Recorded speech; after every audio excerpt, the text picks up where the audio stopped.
जीवन का मार्ग टेढ़ा मेढ़ा कांटों से भरा है। जीवन कोई फूलों की सेज नहीं है जो आसानी से पार हो जाए। हमें इसी उतार चढ़ाव के जीवन में स्वयं को कैसे आगे बढ़ाना है, यही विचारणी है। परिस्थितियां तो आपको हंसाएंगी और रुलाएंगी भी, पर अपने संतुलन को नहीं खोना है। हर स्थिति परिस्थिति का सामना करते हुए चलते जाओ। भगवान श्री कृष्ण ने गीता में भी यही उपदेश दिया है कि विपरीत परिस्थितियों में भी संतुलन बनाकर जीवन के मार्ग पर कैसे बढ़ते जाना है। पहली बात तो यही है कि अपने नियमों में दृढ़ बनिए, अनुशासन का पालन कीजिए और छोटी छोटी बातों में उलझकर समय व्यर्थ ना करें। यह समझिए कि जीवन बहुत बहुमूल्य है। जो समय निकल गया वह लौट कर नहीं आ सकता। इसीलिए व्यर्थ की बातों में अपना समय और शक्ति ना बर्बाद करें। अपने जीवन का कोई एक लक्ष्य निर्धारित कीजिए, क्योंकि लक्ष्यहीन जीवन का कोई मूल्य नहीं है। जब आपके सामने कोई लक्ष्य होता है तो व्यक्ति को दिशा भी मिलती है और कुछ करने का उत्साह भी।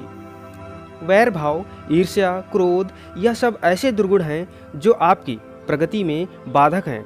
इन सब से हमें दूर रहना है।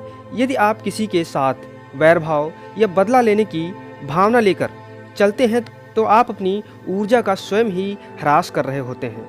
दुर्गुणों को एक एक करके बाहर निकालना है और सद्गुणों को अपने अंदर भरते जाना है, क्योंकि बुरी आदतें हमारे अंदर किराएदार बनकर आती हैं और फिर मालिक बनकर बैठ जाती हैं, जो दुख और अशांति का कारण बनती हैं।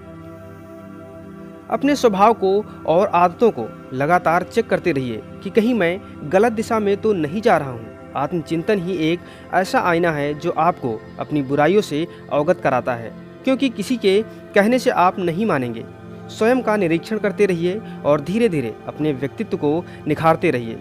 अध्यात्म से जुड़कर आप अपने को बहुत ऊंचा उठा सकते हैं, क्योंकि जिस व्यक्ति के जीवन में धर्म नहीं है, भक्ति नहीं है, वह तो पशुवत जीवन जी रहा है। सबसे बड़ी अशांति का कारण तो हमारी सोच है। वही सोच जब गुरु से जुड़ती है और भगवान से जुड़ती है तो साधारण मनुष्य भी असाधारण हो जाता है।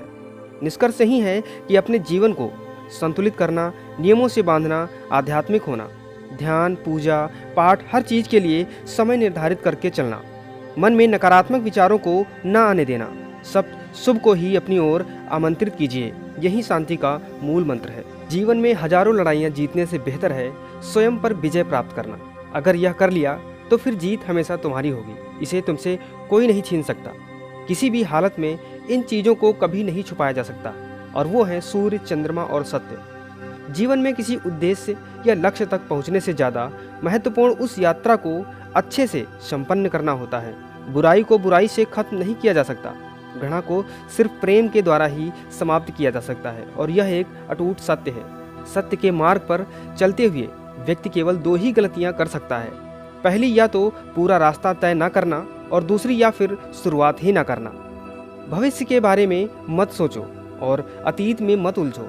सिर्फ वर्तमान पर ध्यान दो। जीवन में खुश रहने का यही एक सही रास्ता है। खुशियाँ हमेशा बांटने से ही बढ़ती हैं। जैसे कि एक जलते हुए दिए से हजारों दीपक रोशन किए जा सकते हैं, फिर भी उस दिए की रोशनी कम नहीं होती। आप चाहे कितनी भी अच्छी किताबें पढ़ लें, कितने भी अच्छे शब्द सुन लें, लेकिन जब तक आप उनको अपने जीवन में नहीं अपनाते तब तक उसका कोई फ़ायदा नहीं है। हमेशा क्रोधित रहना ठीक उसी तरह है जैसे जलते हुए कोयले को किसी दूसरे व्यक्ति पर फेंकने की इच्छा से खुद पकड़ कर रखना है। यह क्रोध स्वयं को पहले जलाता है। क्रोधित होकर हजारों शब्द बोलने से अच्छा है मौन का वह एक शब्द जो जीवन में शांति लाता है। समय पर भरोसा रखें। आज तक कोई ऐसी रात नहीं हुई जिसका सवेरा ना हुआ हो। जंगल में लगी बड़ी से बड़ी आग भी एक दिन शांत हो जाती है। कुछ न कुछ नया सीखते पढ़ते रहें। ये इन परिस्थितियों के उपहार स्वरूप आपको हमेशा याद रहेगा। आत्मचिंतन, मनन करने का यही समय होता है, क्योंकि जब दरवाजे खुलने लगेंगे तो फिर दौड़ शुरू हो जाती है। ये समझिए, ईश्वर ने सबसे मुश्किल रोल के लिए आप जैसे बेहतर कलाकार को चुना है।